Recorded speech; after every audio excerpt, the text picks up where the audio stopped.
Hello, I'm Sherra Aguirre, and I am here today to have a conversation with Dr. Dr. Montgomery. Dr. Montgomery is a very well-known Houston cardiologist and actually known nationally as well. He is board certified in cardiology. He runs the Montgomery Heart and Wellness Clinic in Houston, and he's been practicing for over 20 years. Dr. Montgomery is a pioneer in the area of nutrition-based cures for lifestyle diseases like heart disease, diabetes, and others. So I'm very happy to be here today to allow him to share his journey and his perspective on defeating illnesses like heart disease. So Dr. Montgomery, can you share with us today what led you to this area of your practice, nutrition-based cures? Yeah, it's an interesting question. I get asked that question often, and it was an evolutionary process. I always had an interest in wellness in general throughout my training, particularly during my training in cardiology. My initial impression of that was exercise, cardiac rehab, that type of thing. And so I got into private practice, and as things evolved, I treated patients who were sicker and sicker over time. One thing about private practice, you get a longitudinal perspective on your patients as opposed to in training. And so your patients become almost like family members. And one thing I noticed that despite all of the advances in medications and therapies, my patients got sicker. I noticed that because I was so busy, I started getting sicker. Cholesterol levels went up and the like. So I started doing my own research and did a number of different things, vitamins and various other so-called natural cures, ran across plant-based nutrition. I took a raw vegan chef course as a weekend crash course of all things. And that course crystallized my knowledge about plant-based nutrition. I was getting some hands-on training, if you will. And I was introduced to a local person who was my mentor who showed me detox methods such as juice feasting and various other things, and I learned a lot about plant-based nutrition as well. I noticed the benefits that I had personally, then I started applying that with my patients. And the findings I had were quite amazing. I mean, I had patients with very severe illnesses who turned around very quickly. And we were able to reduce their medications, reduce hospitalizations, and the like. And so my introduction came at a process of self-exploration and self-investigation. And when I saw that it helped my own health, I started applying it to my patients, and the findings were amazing.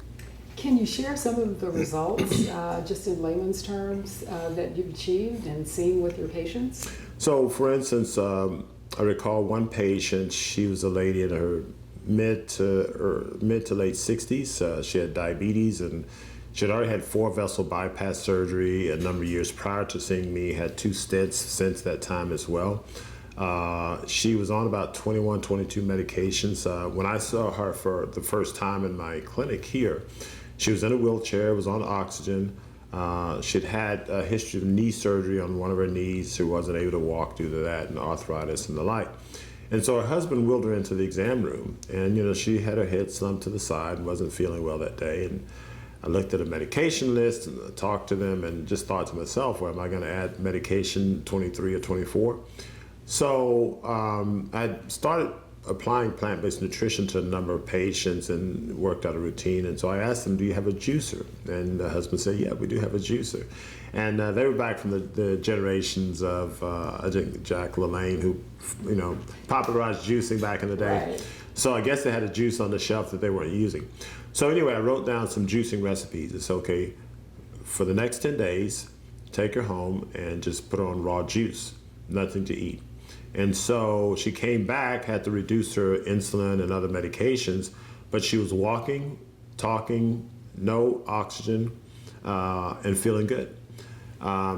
Since then, we had another patient. I initially saw her in her 80s, had been on insulin for more than 20 years.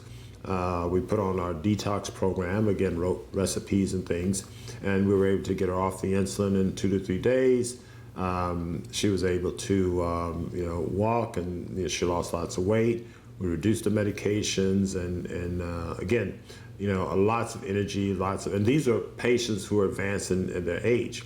Another patient who's 89 came in on 24 medication, had been diabetic for 50 years, had been on insulin for 40 years. Within about 4 to 6 weeks, no insulin in 2 to 3 days. She was on about 4 medications reduced to 4. Within about 2 to 3 months, she was on 1 medication. She's currently at the age of 94, driving independently, living an independent life. I run into her at the supermarket, the health food stores, yeah. And oftentimes she's saying, yeah, I'm on detox now. But she learned how to manipulate her diet to maintain her health. So instead of at the age of 90 being on 10, 15 medications, living in some nursing home or being in and out of the hospital, she's living an independent life, driving, having a high quality of life, as opposed to many people that age who don't have that high quality of life. Or even younger. Or younger, that's correct. That's correct. Dr. Montgomery, you are really well aware and knowledgeable, far more than I am, about other research in this area, and physicians who kind of pioneered this 30, 40 years ago, like Dr. Caldwell Elston, Dean Ornish, folks like that, with the results that nutrition-based medicine achieves. Why is it still not mainstream? Why is it that most cardiologists still default to the, surgical intervention and pharmaceutical solutions? So you asked me to get political here. It's an interesting question. I think there are multiple factors that contribute to that lack of plant-based nutrition being mainstream. There are a number of industries that benefit from, people consuming animal protein, processed foods, and the like. The food industry benefits from that. Be it the fast food industry, the restaurant industry, et cetera, the grocery industry, et cetera. We have, the commercial farming of animals, and that those industries benefit from that. In medicine, obviously the pharmaceutical industry benefit from people not being at their best health, and not that they're necessarily pushing back, plant-based nutrition. However, they have a process of, let's make medications and treatment the primary source. So they control the research dollars, they control the medical industries, and so therefore they're the ones who control what's mainstream. That's really unfortunate, and I think that's putting it mildly. That's right. So what would you offer to people, watching this video, people who are looking for solutions to really improve their health, to get off medications, to be more vibrant, more healthy? What would you say are the top 5 things people should do? Wow. First and foremost, in terms of improving your health, I've come to the perspective of looking at health from the standpoint of one's environment, your local environment. So for instance, the most local part of your environment is your own body. Your intestines, your heart, your bloodstream, your skin, etc. So you want to clean up that environment first and foremost, because if that environment is damaged, it doesn't matter how clean your house is or how clean your car is or your neighborhood is. If your body's destroyed, then you can't fix those other environments. So you start from the most local environment and work your way out. So the first environment is your body, so that's why we focus on food first and foremost, because people poison themselves more effectively with the bad food that they eat.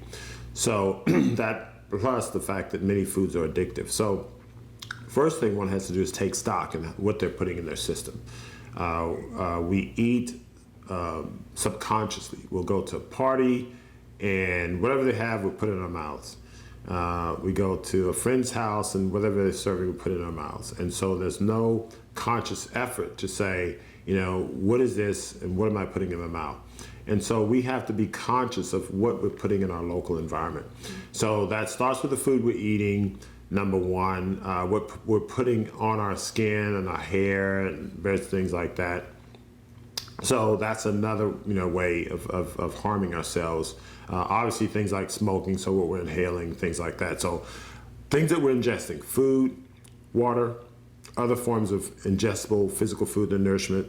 Secondary to that, things we're putting on our skin may be closely related. Then what are we putting in our minds? Okay, so that's another form of ingestion. What are you reading? What are you thinking? And that type of thing. So we need to take stock, and many people are looking at, the news 24/7, if you will, or listening to, crazy music on a regular basis. So that also can rev up, mental stress and the like. The third thing I would say is your spiritual life, in terms of whether you're praying on a regular basis, meditating. These things are all important. So the first few things I've given you are all related to your immediate local body, your physical body, your mental body, and your spiritual body. If those things are working very well and very fortified, then you're able to take on the other things very effectively. And so next to that would be your local environment, in terms of, where you're living, you're working. I tell my patients, you must also always, on a regular basis, expose yourself to nature. Walk in your backyard or your front yard barefoot, go to the woods on a regular basis. So your local environment, meaning the space that you're in on a regular basis. For myself, I'm in an office in a medical facility on a regular basis. I have to make a conscious effort to change that local space and go outdoors and be out in the sun and that type of thing. So you have to expose yourself to that environment. And then the last thing would be the community of people you're around. And so beyond that, who are you associating with, who are you connecting with, the exchange of ideas and mental thoughts and things like that. So those things will enhance and fortify you. And, if you get those things in shape, then that enables you to go and take on the world, if you will. I love that.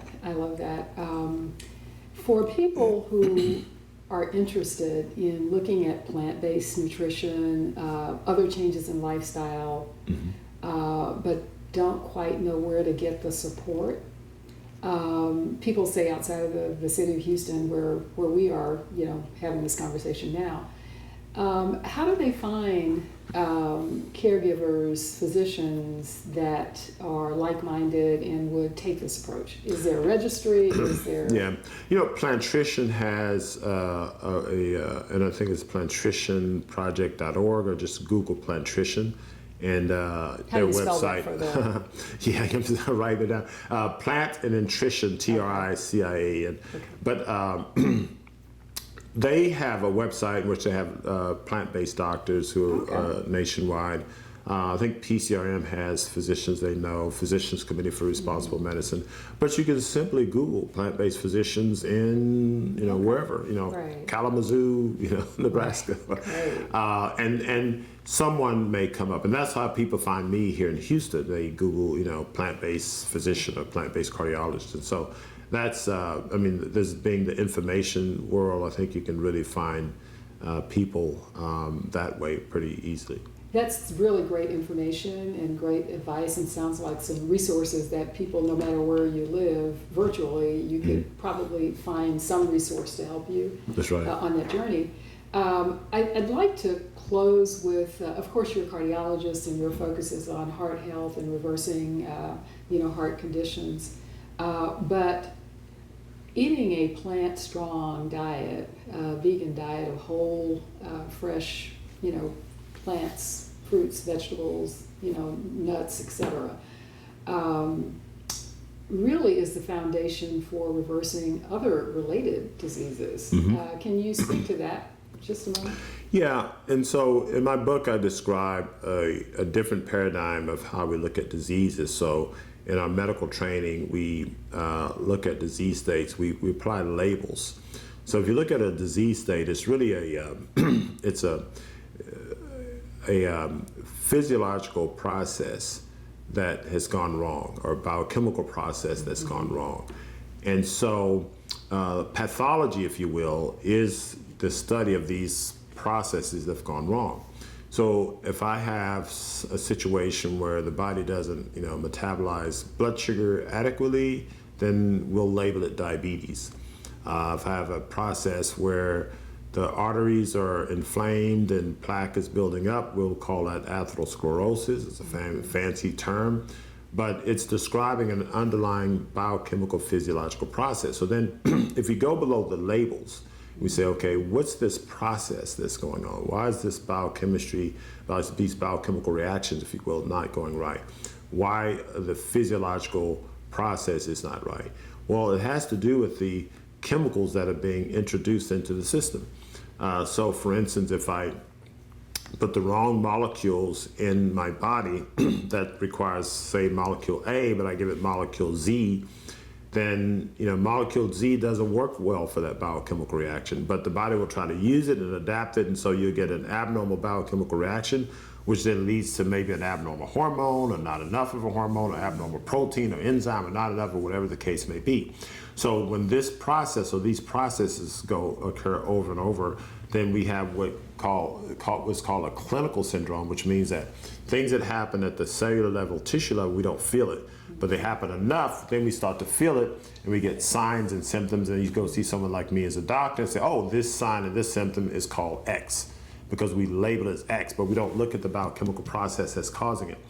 Well, if you look at plant-based nutrition, or the opposite, which is maybe animal protein and processed food consumption, the processed food consumptions contribute to a greater degree this abnormal set of biochemical reactions, which then lead to these symptoms and signs, and also for eventually poor health. If you then take away these abnormal chemical compounds and then just replace them with what's supposed to be put into our systems, then these abnormal biochemical reactions, physiological processes begin to cease, and then the body starts to put the abnormal biochemical processes in place. So then these disease states then start to subside.